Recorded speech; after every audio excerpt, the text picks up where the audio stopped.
All right, music fans, welcome back. Harmless Dave here on the Harmless Dave channel, talking about real music and real issues in this particular episode and doing it in real time for a few real people out here, just like you and just like me.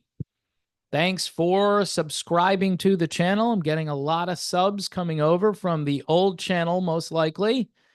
So, yeah, this is where I'm going to be. So, thank you very much. Make sure you like the videos and watch the videos. All right. So, I'm going to talk about this Jake E. Lee thing and a couple of points I would like to make. I will recap the story and then I'll add my 2 or 3 cents worth to that. Before I get to Jake E. Lee, this band here is fantastic. Nationwide, not the insurance company, but the band and their album Echoes. Again, another great band coming from Sweden.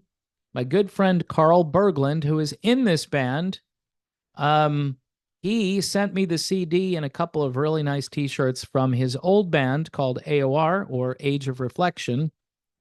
Uh, but this is better than the AOR stuff. I'm just gonna say that.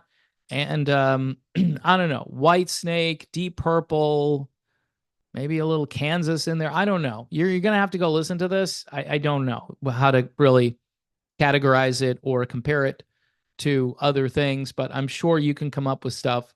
The album is called Echoes. It's available now through our good friends over at Pride and Joy Music, and it's worth getting. All right, makes a nice coaster or a decent stocking stuffer for the holidays. Not sure you're going to get it in time, but maybe a week turnaround if you're really fortunate. So Jake E. Lee, of course, a great guitar player, played in Ozzy's band from I think 82 to about 87 and was in this amazing band called Badlands, which if you haven't listened to the Badlands album, that's a hard rock tour de force, uh, one of a kind, one off type thing. And Jake E. Lee was very important to that band. It's too bad they didn't go on and do more, but it's complicated. Anyway, speaking of complicated, so Jake E. Lee gets shot multiple times. And this was a big story a few months ago, or maybe a few weeks ago, or a month or two. I don't know. It's been several weeks since this happened. And he's out there clarifying what happened. So he actually was taking his dog Coco for a walk. Now, this kind of scares me because I take my dog Ruthie out, a couple times a day, usually when it's dark outside. So it's it's not good. Anyway, he's out, I think, in L.A. or no, Las Vegas, not L.A., but L.V. And he says two men dressed in black, hoodies pulled down low, were checking out a motorcycle in a driveway. Yeah, if I see that, folks, I think I'm walking the other way. But sometimes people they freeze or they decide that they're gonna confront the guys. The problem is, what if they're well armed, right? So they saw Coco and Jake walking up behind them, and they kept checking over their shoulders at us. And this is how I was pulling Coco on the leash pretty hard. The guitarist says they warned him, "You need to quit following us. Turn the f around." Wow. Okay, I think at that point I would have turned around, but that didn't help the situation. And these guys are complete cowards and losers and all of that good stuff because what they ended up doing, uh, it says here that Lee stood his ground, believing the men were intimidated by the dog, which is an 80-pound pit bull. Okay, I would maybe feel a little more comfortable in this situation with an 80-pound pit bull, but probably no match for bullets. So Jake explains that after some macho back and forth, he continued to walk home. The men leaving in the direction they'd come. But it was then he was shot. So these guys walking away turned around and shot Jake E. Lee anyway. The police found 15 shell casings at the scene. 3 bullets made contact with the guitar player. He says, "We were about 50 feet apart when I heard the shots. I quickly realized he was aiming at me. He was aiming at my dog. I threw my end of the leash at Coco and yelled to go home. He did. He's a good boy. 1 bullet went through my forearm, 1 through my foot, and 1 in the back, which broke a rib and damaged a lung.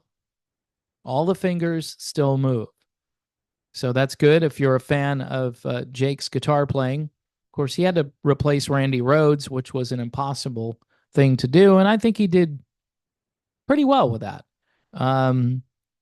If you're a fan of Ozzy, go listen to the work that Jake E. Lee did with Ozzy. I think it's on par with a lot of the stuff that came before and maybe even after Jake E. Lee. He has his own style, and it's different from Randy Rhoads, but I think he did a fine job with Ozzy Osbourne. Anyway, Lee has since regained the feeling in the back of his hand, and his fretting arm shows no sign of long-term damage. As a result, his electric guitar talents should not be affected.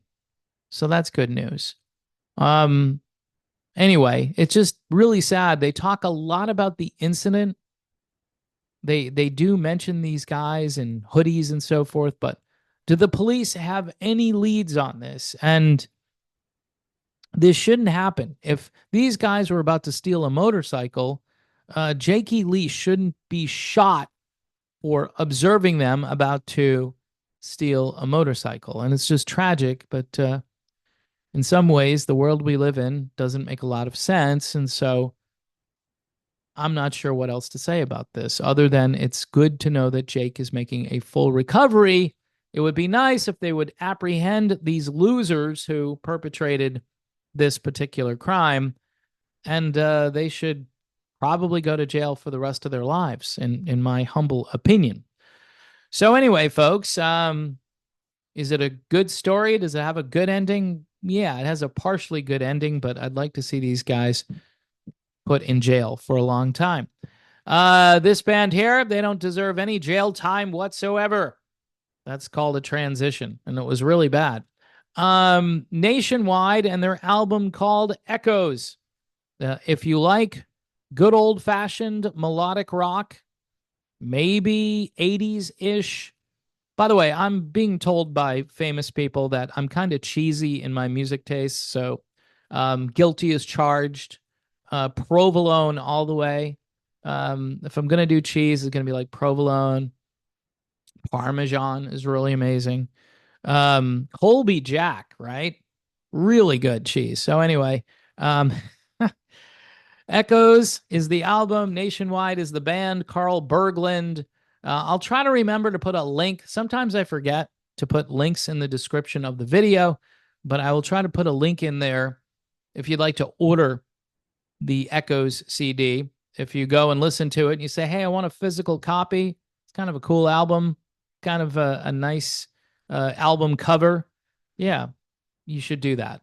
Also, there will be links on how you can support this channel as I create from the ground up a brand new channel. And hopefully this time, things will go better. They went pretty well for like 8 years, so I can't complain too much. But yeah, if you could follow or subscribe, and also don't forget to like the videos. And finally, the 2 ways to support the channel, at least for now, buy me a coffee and Patreon. So either one of those 2 ways. And of course, we have conversations over on Patreon. I also will share music over there, and I can even direct you to more content if you want more. I might be able to help you out with that. If that's something you need more of, there's a way to do that. So just hit me up over on Patreon. For now, though, thanks for watching. God bless everyone. Have yourselves a great day, and I will talk to you soon.